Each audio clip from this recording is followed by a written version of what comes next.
Believe me, I'd have to go and lie down in a darkened room if I tried proper party catering.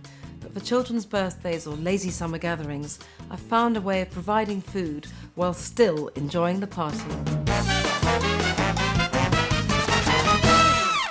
Any good party has to involve a lot of standing around, gossiping and picking from food, so you do need good picking food.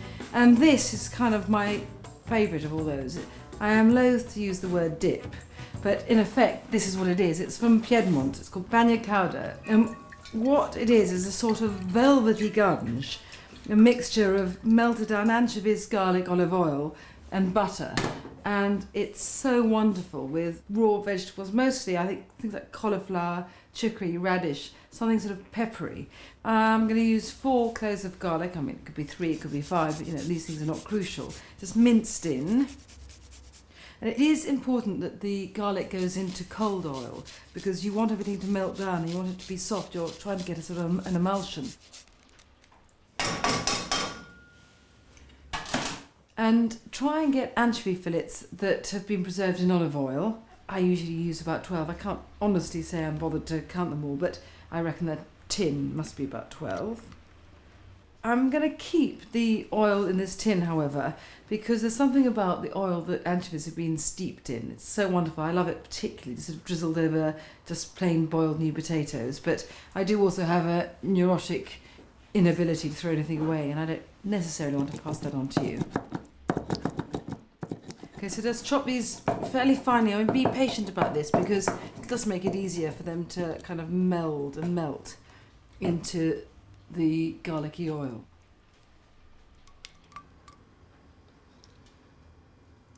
Okay, so the anchovies are in the garlic and the olive oil, so I'm just going to keep the heat fairly low. Luckily that's a small burner, so I can't be tempted to be impatient and turn it up. And really just heat stirring, letting all the ingredients melt into one another and sort of fuse. Now it is quite strong. You can imagine that the extra virgin olive oil is quite peppery. The anchovy is very salty, and of course garlic, especially grated raw like that, it tends to be pungent.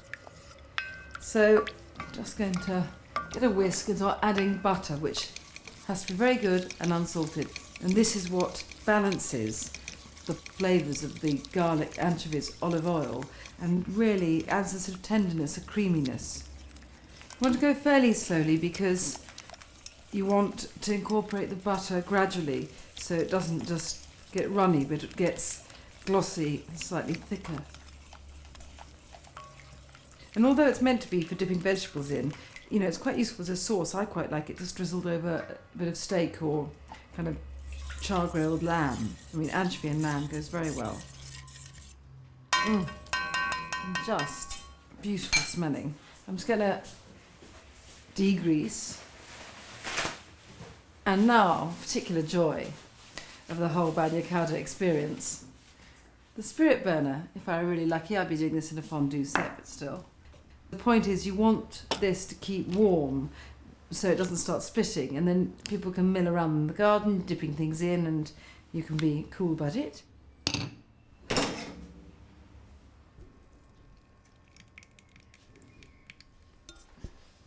Now, it's completely up to you what vegetables you dip in, but I mean chicory particularly. There's something about the bitterness. I love these sorts of tastes.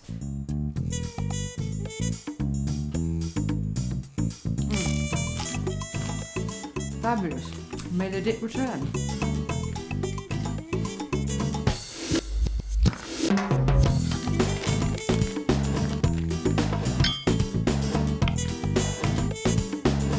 I love halloumi, which is this, a hard, sharp Greek cheese. It's at its best, just sliced and fried in an oilless pan. You don't need any fat, or griddled or grilled. I like this with these chilli peppers, just sort of chopped up very fine, left to soak in oil a bit, and then sprinkled over with a bit of lemon juice, because that's sort of a great balance of the sharp and the fiery. But if you want something very mild and sweet, just de-seed.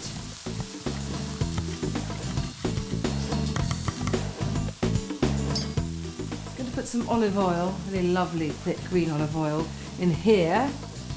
Chilies go in there and they kind of sit around sousing a bit. before dressing the halloumi, which I think needs to be turned now. Have a look. That's perfect. That won't take long. Oh, so beautiful. Now, no, I'm not going to do something stupid. One of the difficulties about wearing contact lenses is that if you forget and you've been touching chilli, you are in trouble. So, excuse me.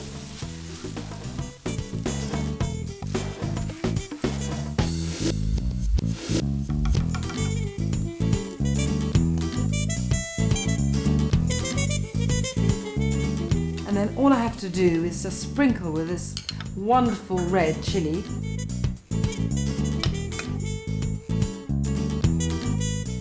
Spritz with lemon juice, take it out of the garden.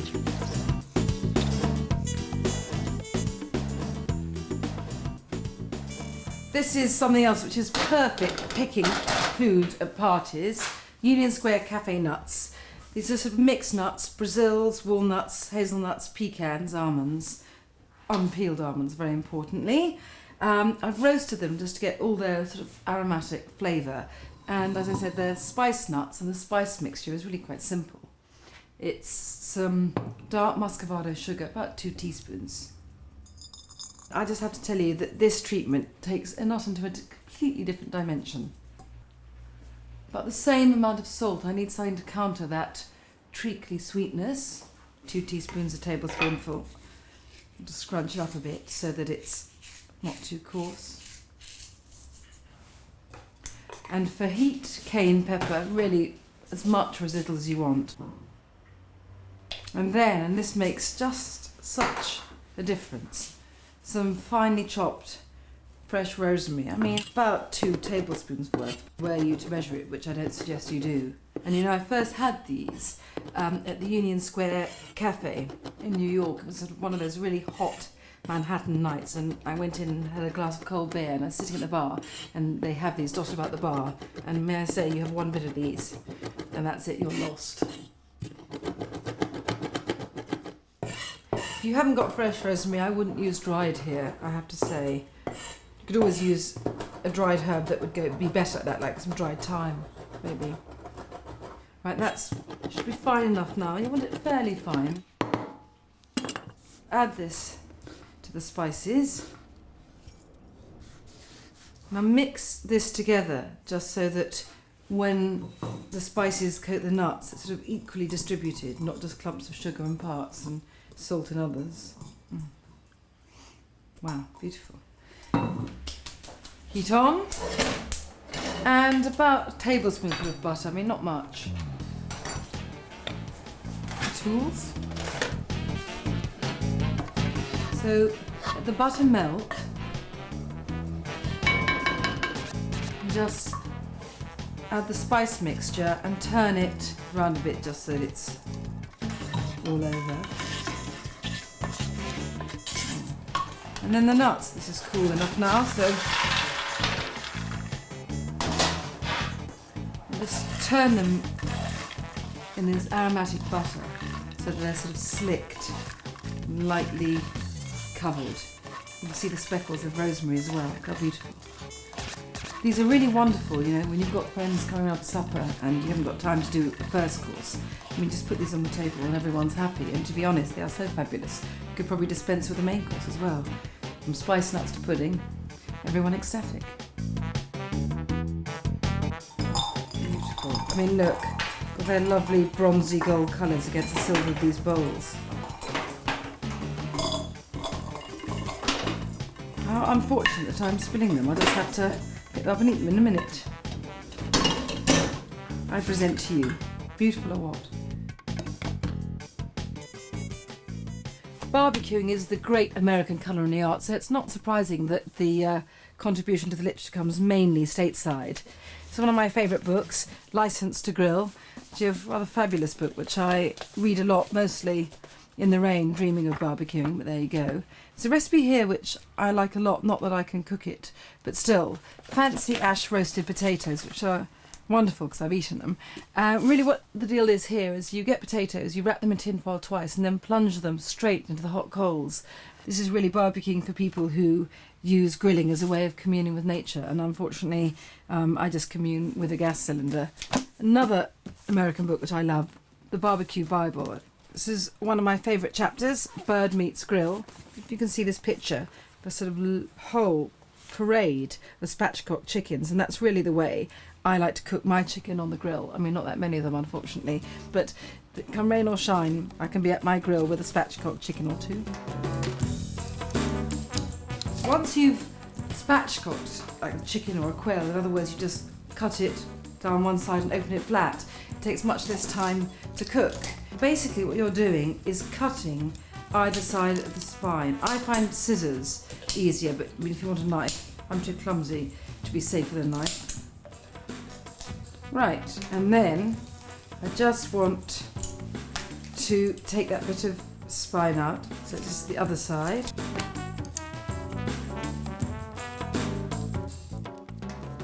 It's terrible how curiously satisfying I find this noise and feeling.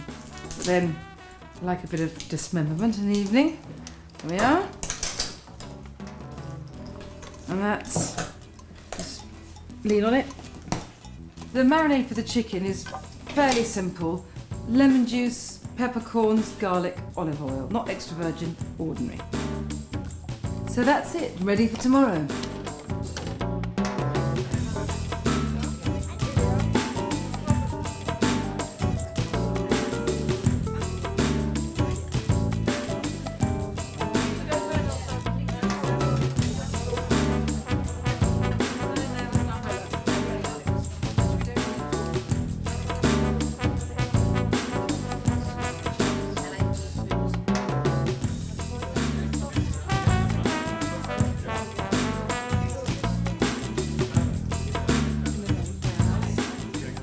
I'm going to have to do a bit of barbecuing in the rain.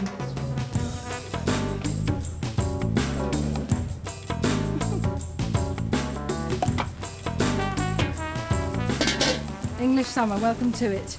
Anyway, so I spatchcocked this chicken. It'll take about 25 minutes just as well, because the idea of being out here for an hour, even with my umbrella wrangler, isn't much fun.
As far as I'm concerned, and frankly, as far as my children are concerned, you cannot have a birthday party without a cupcake.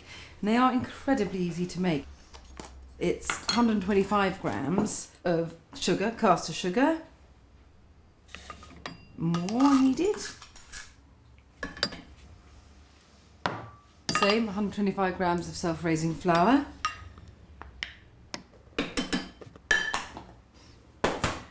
Again, 125 grams of butter, and it must be very soft, otherwise it's not going to blitz up quickly and cream as it should. And so the 2 eggs, in other words, 125 grams of eggs.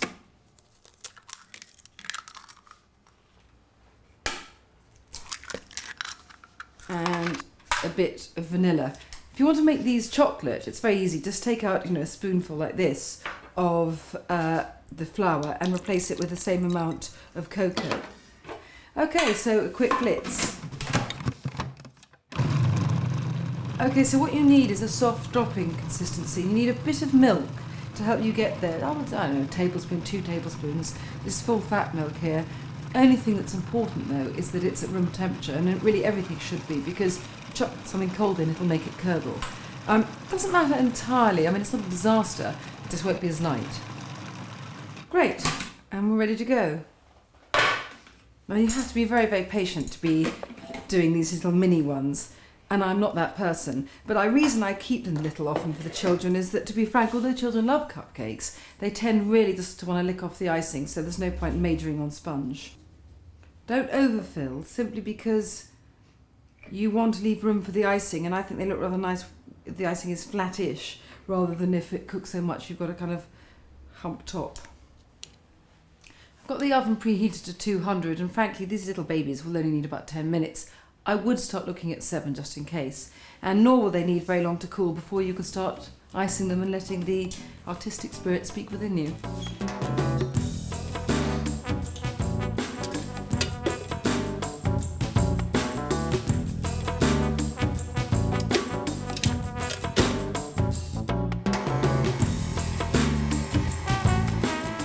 Well, there is a lot going on here, you can see, very busy in this area.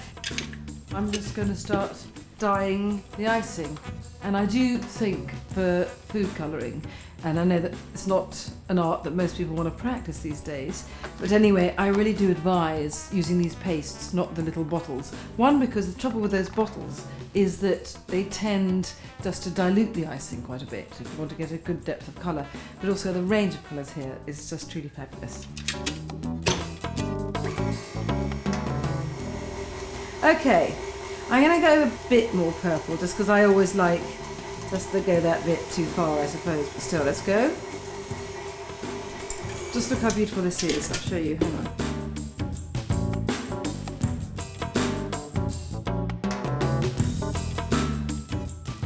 In a way, it seems a pity to puncture this sort of serene, untroubled lilac-ness, but I have to, because I have here my golden treasure. Gold covered chocolate buttons, kind of gold ball bearings, and here goes.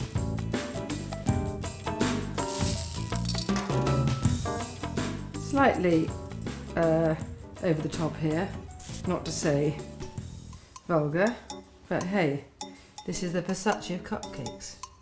And you remember I said earlier that, you can make these little cupcakes into chocolate cupcakes and also obviously make them a normal size. Well, I've got those there, and I'm going to make a chocolate ganache to ice them. And all you need to do with that is melt equal amounts of dark chocolate and double cream. And all you do to make this is heat these two ingredients on a very low flame until the chocolate melts into the cream, and then you give it a kind of moderate whisk, and that's it. When hot, it's like a chocolate sauce, and when cold, it's a sort of lightly set, glossy, smooth kind of delight of an icing.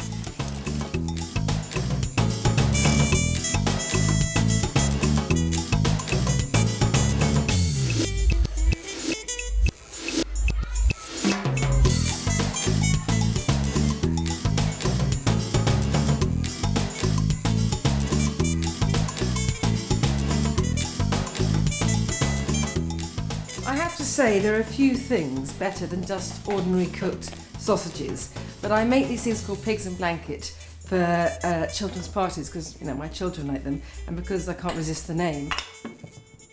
And a pig in blanket is a little sausage covered in a cheese scone dough, and the virtue of a cheese scone dough is that it's incredibly easy to make. You just start off with 375 grams of self-raising flour.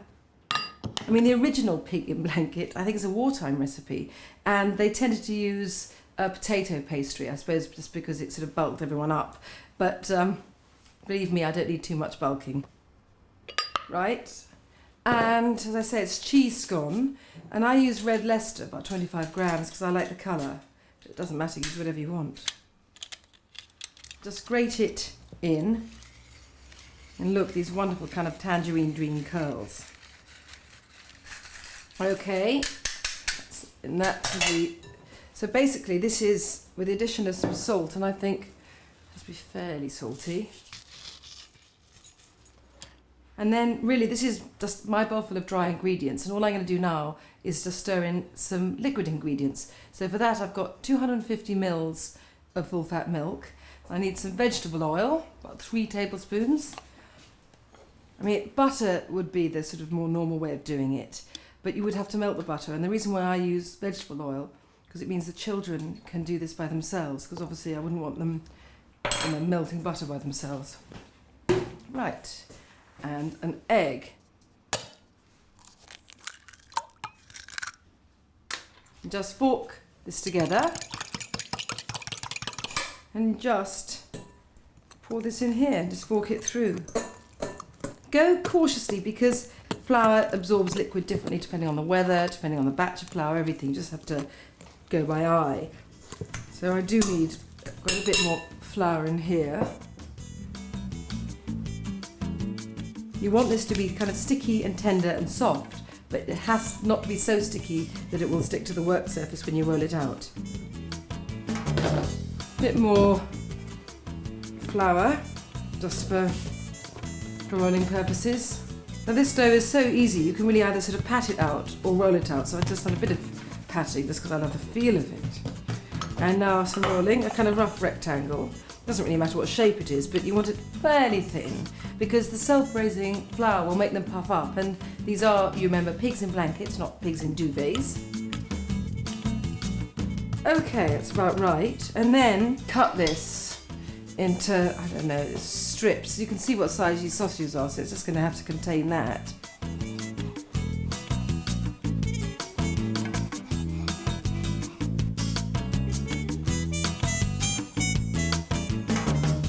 So just put the sausage into this edge and then roll up.